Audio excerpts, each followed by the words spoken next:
माडभुवन दरडग्रस्त वाडीचे लवकरच पुनर्वसन होणार. आमदार महेश बालदी यांच्या हस्ते 97 आदिवासी कुटुंबांना प्लॉटचे वाटप. आपटा सारसई येथे माडभुवन ही आदिवासी वाडी आहे. गेल्या पावसाळ्यात येथील ग्रामस्थांनी डोंगराला मोठ्या भेगा पडल्याचा आमदार महेश बालदी यांच्या निदर्शनास आणून दिले. इरशालवाडीचे दुःख प्रत्यक्ष डोळ्यांनी पाहिले असून त्याची पुनरावृत्ती होऊ नये यासाठी आमदार महेश बालदी यांनी गांभीर्याने शासन प्रशासनाकडे सातत्याने पाठपुरावा केला.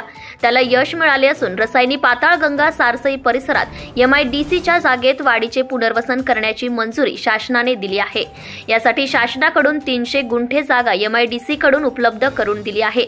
वाडीतील 97 कुटुंबांना आज आमदार महेश बालदी यांच्या हस्ते प्लॉटच्या सनद वाटप करण्यात आल्या. लवकरच या जागेवर शासनाकडून पुनर्वसन करण्यात येईल असे मत यावेळी आमदार महेश बालदी यांनी बोलताना व्यक्त केले.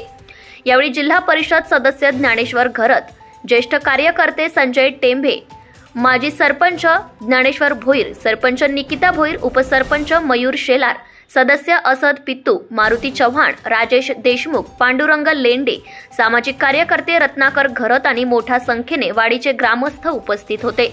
महाराष्ट्र न्यूज लाईव्ह साठी Riya Kharade, Rasayani. Subscribe now and press the bell icon. Never miss an update.